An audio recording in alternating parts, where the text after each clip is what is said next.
look in your traffic laws, like ours is called Title 32, or look in your criminal laws. Ours is RS 40, Title 40. But anyway, we actually looked and we found additional peace officer training requirements.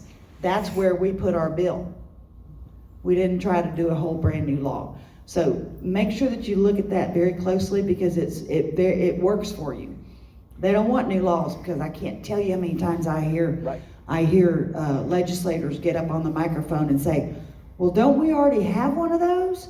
Don't we already have a bill like that? Why are we trying to add more laws on the books? We're not. We just want to amend the one that's already there.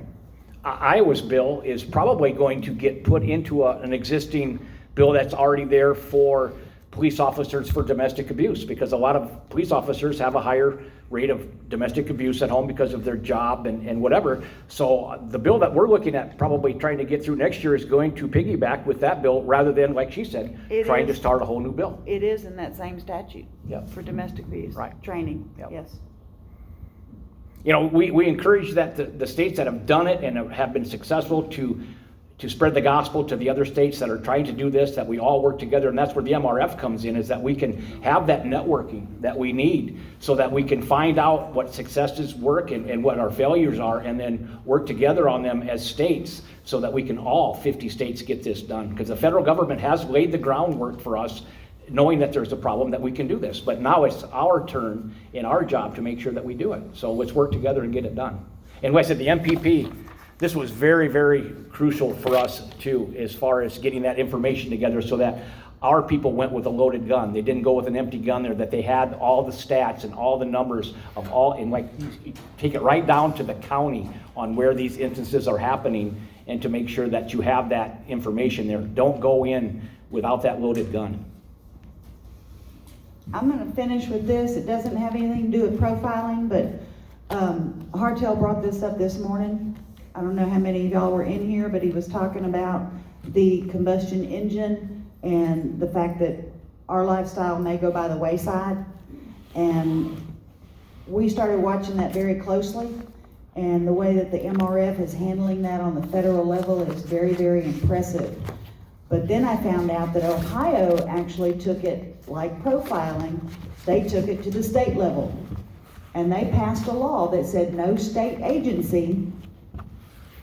Still too old one. Very, very good. Anyway, no state agency can determine what vehicle a consumer can purchase based on the power that is, what engine is powering that vehicle.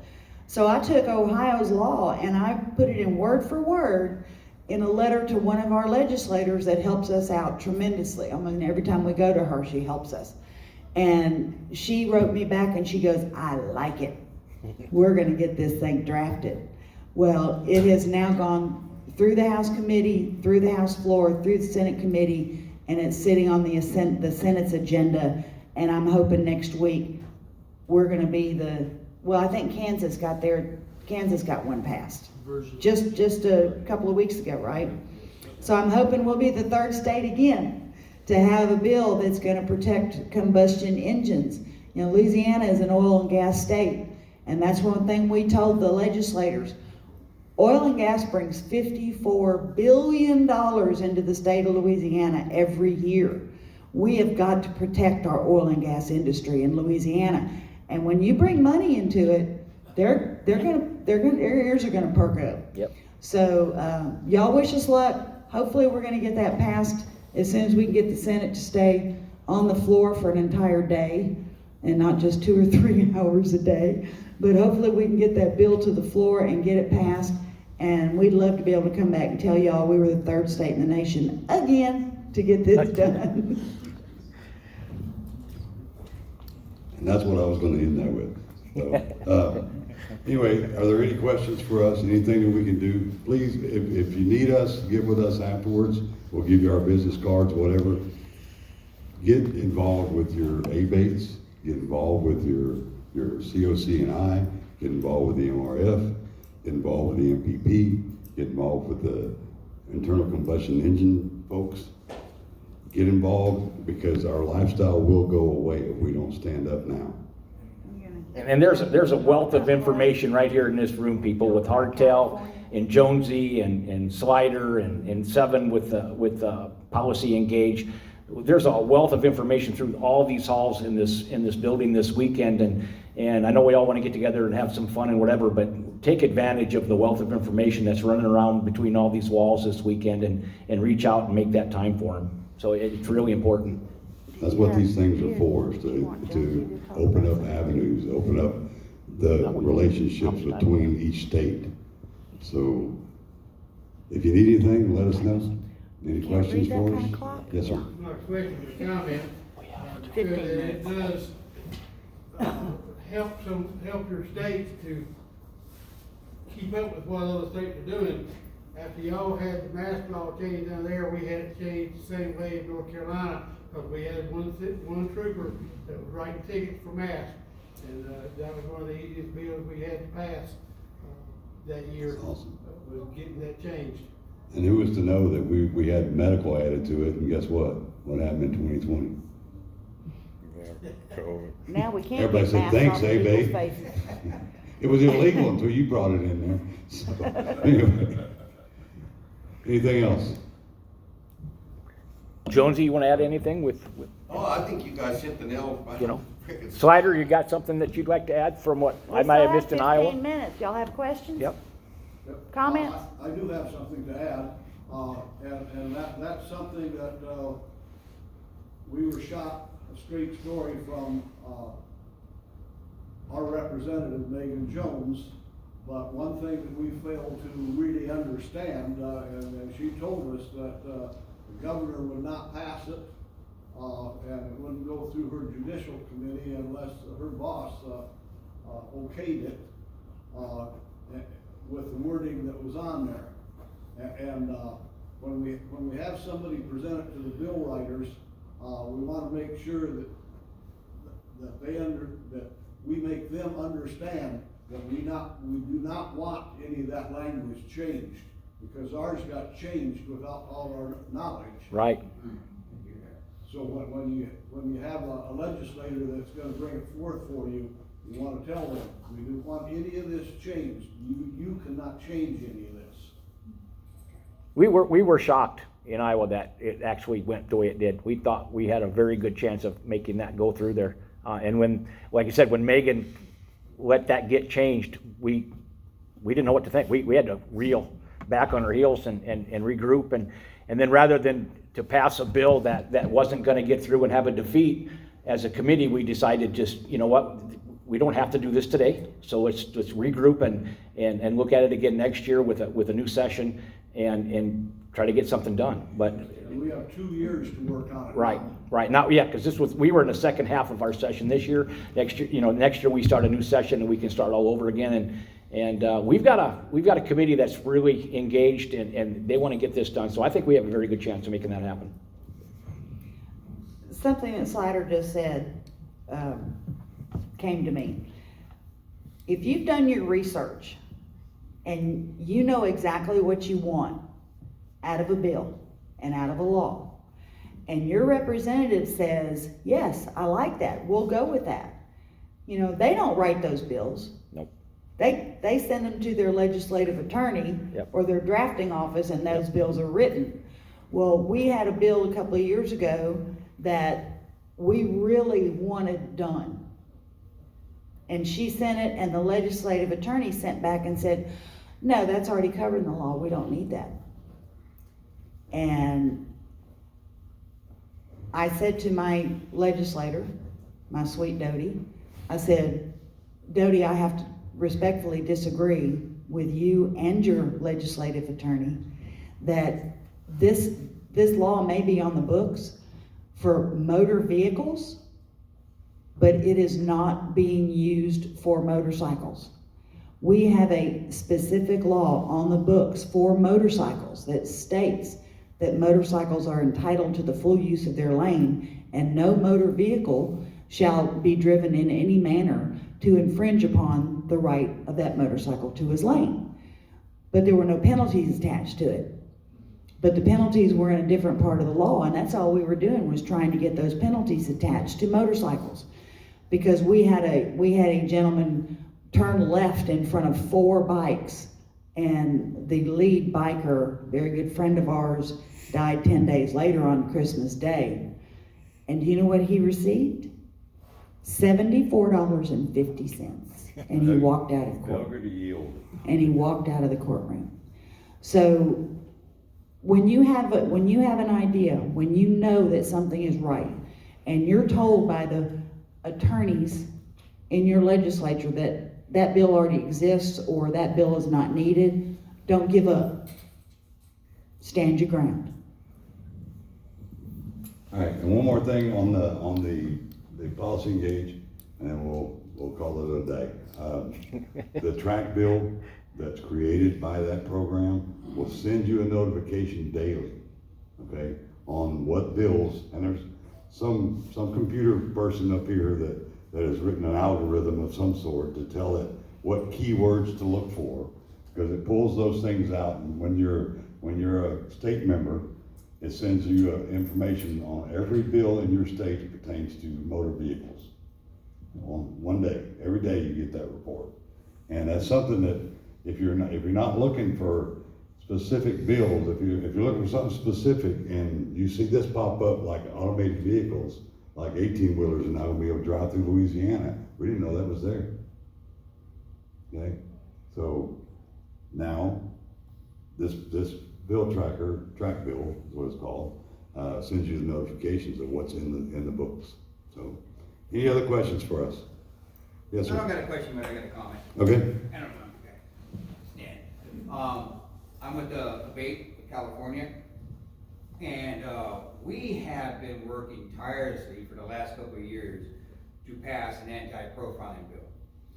We feel that we come up with some good language the last time, but we have been struggling to find someone to author it. And Yep. we were so close just last session, but it still hasn't gone on. But we have made major strides and progress on this. And as far as that profiling project goes, California used to be like way down the bottom of the barrel of people taking it. Now, this last 2 years, our numbers have gone up substantially of people taking this profiling, and we take that report. Our guys, our lobbyists, they got a hold of that report, they took it, and just right now, it still wasn't enough to get it authored and get a bill in. But we're getting close. So California's working hard, but you gotta fit, Keep it up. Our politicians, like, don't like us that much. Have you reached out to Bobby T and? Oh yeah, Bobby T is one of the guys that's working on it. He is one of the main driving forces on it, along with our lobbyists. We have a permanent lobbyist. They've both been working together to try to get this thing in. This is what we're discussing in the Unified Motor Vehicle Coalition in California. This is what we're trying to bring the car people in also, but we're using AMA. It's ABATE, it's RO, it's MMA, it's all the state owners are participating really hard in this endeavor. But one of our huge hurdles in California is that this kind of bill is typically considered anti-police. Mm-hmm. And we don't have enough conservatives in our state. All the liberals, they don't want to carry this because they just see it as, anti-police. It works for us and against us at the same time, as far as the liberals go. And But weren't they the ones that wanted to defund the police? Right. Yeah. Hey, would you take Governor Newsom on a boat ride in the, Gulf out there? Just kinda make a wrong turn? Yeah, I'll take him out there with all my weapons. Oh wait, they were already lost in a boating accident. I was talking to fishing You already trip. recorded those laws. No, we were actually sweating bullets because California trying to get this thing in, but man, we got just one-way minded politicians that are really fighting, and also with that internal combustion motor, we have taken your call to action on the internal combustion motor, and I know at least 300 people that I have sent that to that have all sent it to their representatives, and almost every one of those guys say, hey, I got a reply back, be sending it to my representative, and they all got almost exact same reply. It was like an auto reply. It is an Saying, auto reply. oh, we are going with Governor Newsom, and we're going with his decision on not to support this. It's like, they all had like, it was a computer-generated reply to ours, like, and it was almost exactly the same. And the people I choose are all up and down the state, so I know they had different representatives, but somehow they see like all the representatives talk to each other, oh, just put out this blanket reply and make the same, and we're not supporting it. Don't give up. Oh, no, we don't. Delete We the auto pushing it, response keep and pushing it. resend it. Yeah. Keep deleting the auto response and you'll get under I their resend it. skin I and resend they it. will have one of their office staff give you a written response. It might be not the answer you care to hear, but Right. they will eventually cave and a real human being will give you an answer. Right. Good point. Go ahead, Slade. One thing that, NCOC and, MPP are working on now, and I don't know whether it's yet done yet, Jonesy maybe could tell us, but, like say, one state has 1 million motorcycles and the other state has 10,000 motorcycles. We'll be able to take a look at this now to see percentage-wise, instead of saying this state is way ahead, but they have a lot of motorcycles, and the other state doesn't have many motorcycles, but they are behind. They actually, per population, can have a larger percentage. Base it on per capita. Right. Slider, I You're do, doing better, yeah. I do have that information in hand, regarding what Hartel was talking about, the insurance, whatever the heck it is, institute, is I got their numbers for how many registered motorcycles per state, but I gotta work with Jeff, because if he'll give me the summary off of, each week, I can generate that like I did there for a while when I was getting that I information, think where I that'd can be break that interesting down. to look at. Those numbers are available publicly, and you can look into any of the attorneys, like Morris Bart or one of those people, and and he will tell you exactly. Right, So well, we use that number with every piece of legislation, every piece of Always. correspondence that we do. Always Louisiana begin has your correspondence. 113,000 registered motorcycles, okay? And we represent, ABATE Louisiana represents all 113,000. So not just 1,000 members of ABATE, and not just the club members, we represent all of them. And Whether they know one who we person are or was not. worth Or 10 no votes. people representing them, right? So they get letters, they know it can vote. They were merging it with the MPP survey, saying you may only have this many replies to the survey, but you only have this many motorcyclists compared to other states. Right, That's how they were talking about I it. got you, Per capita. yeah. And what I'm doing is I'm taking those numbers and I can find out how many people have responded to the survey, where we can now look at what state is being the most responsive. I mean, Okay, yeah, that makes sense. so it's not it's per registered motorcycles per state, but how many people have responded to the survey in that state. And those are some very interesting numbers. But the main thing is that when you're looking at getting any bill passed, always, when you send out that blanket email, when you're trying to pique the interest of your legislators to get them to get something written for you, explain first line, tell them who you are. Like we always use the fact that we are a nonprofit motorcycle rights organization, and we represent over 113,000 registered motorcycles in the state of Louisiana. Legislators look at those numbers because they go, how many of those Our voters. are voters They see and that live in votes. my district? How many of those are gonna vote for me if I can get the word out that I am friendly to motorcyclists?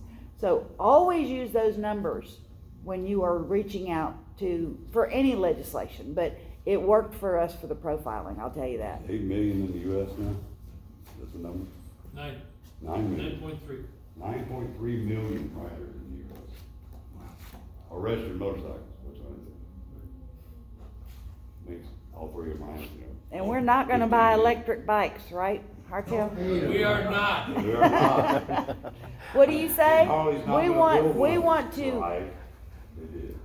Wear what we want. Ride what we want. Where we want, when we want, with who we want, With and it. what we want. There you go. There you go. There you go. I am willing to test beat my neighbor's electric motorcycle though, if he buys one. Thank you, guys, appreciate it. Thank you.